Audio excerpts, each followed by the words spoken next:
A paz do Senhor, vamos comentar o nosso primeiro texto bíblico de hoje, que nós encontramos no livro de Números. Estamos no primeiro dia do mês de março, né? Nós estamos continuando a nossa leitura bíblica e nós encontramos Número, capítulo 17 e o capítulo 18. Capítulo 17, a vara de Adão floresce. Falou mais o Senhor a Moisés, dizendo: fala aos filhos de Israel que tome deles uma vara para cada casa paterna de todos os príncipes, segundo os seus pais, segundo a casa de seus pais, 12 varas, e escreverás o nome de cada um sobre a sua vara. Então nós vemos, amados irmãos, que Corá tinha morrido, a congregação de Corá tinha morrido, e havia morrido 14 mil pessoas por causa da congregação de Corá, mas mesmo assim não tinha cessado diante do povo de Deus o desejo de tomarem o cargo de Arão e de Moisés. Nós vemos que isso é uma peste, podemos dizer, né?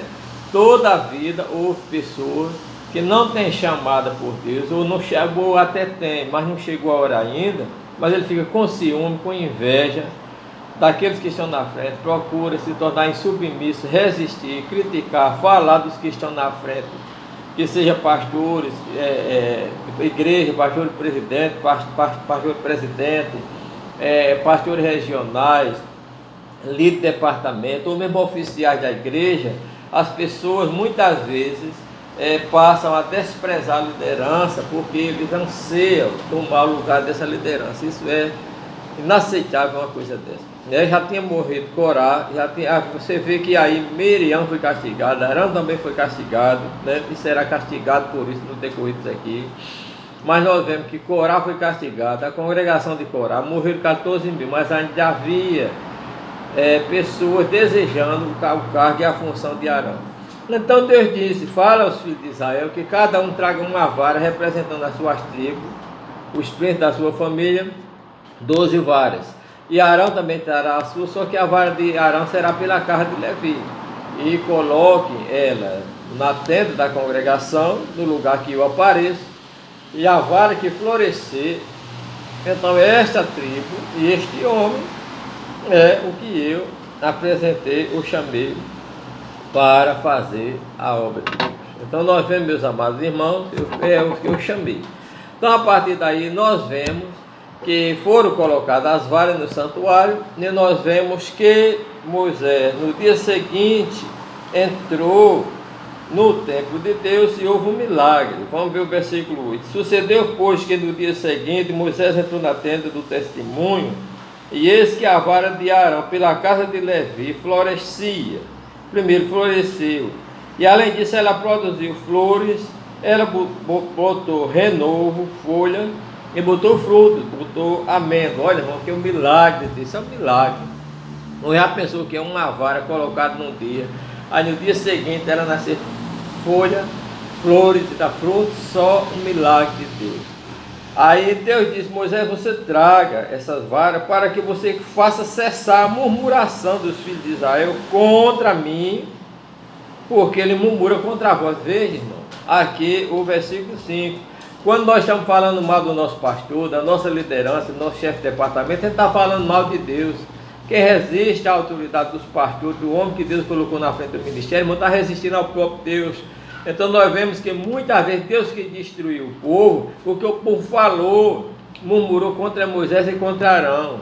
É difícil, é diferente da igreja hoje, onde existe muito murmurador que murmura contra a liderança na igreja, são insubmissos, e muitos até saem da igreja e se desviam, vão para outra denominação, cria congregações, porque são insubmissos, são homens que têm sede de poder. Então ele vai, abre uma congregação, e a congregação desse tipo de pessoa não é diferente da congregação de Corá, merece ser castigado. E a partir daí nós vemos que quando aquele povo viu isso, então Moisés falou ao povo, né? Porque Deus disse: toma a vara de Arão e coloca perante a tenda do testemunho como sinal aos filhos rebeldes, aos rebeldes, né? Assim farás acabar a murmuração contra mim e não morrerão. É porque Deus já queria matar eles antes, mas Deus disse: não está danado, que agora eu fazendo florescer a vara de Arão, fazendo que a vara de Arão do dia para outro botasse folha, flor e fruto, esse povo ainda vai murmurar contra mim, esse povo é rebelde, para que esse rebelde não morra, né? E não o espinho, porque Deus não aguentava mais a perseguição daquele povo para tomar o ministério de Arão e de Moisés. Então, meus amados irmãos, nós vemos que o nosso Deus é aquele que zela pelos seus ministros, pelos seus pastores, pela liderança, porque toda liderança é constituída por Deus. É preciso que nós que gostamos de falar, de criticar, de zombar de pastor, observemos esse fato, porque o Deus de hoje não é diferente do Deus da antiguidade, não. Amados, os deveres, capítulo 18, os deveres e os direitos dos sacerdotes. Assim, então disse o Senhor a Arão: tu e teus filhos, a tua casa, a casa do teu pai, levareis sobre vós a iniquidade do santuário. Tu e teus filhos contigo levareis sobre vós a iniquidade dos vossos sacerdotes. Olha, irmão, duas coisas: iniquidade do santuário e a iniquidade do vosso sacerdócio, né? Estava sobre os peitos de Arão, né? Arão era um tipo de Cristo que levava os nossos pecados, não é? Levou os nossos pecados, era um tipo. Então ele disse: também fará chegar a minha tribo de Levi, a tribo de teu pai, para que se ajunte e te sirvam, mas tu e teus filhos contigo estarei perante a tenda da congregação. Olha, uma instituição de Deus. Deus diz: olha, você e seu filho vai ficar na tenda da congregação.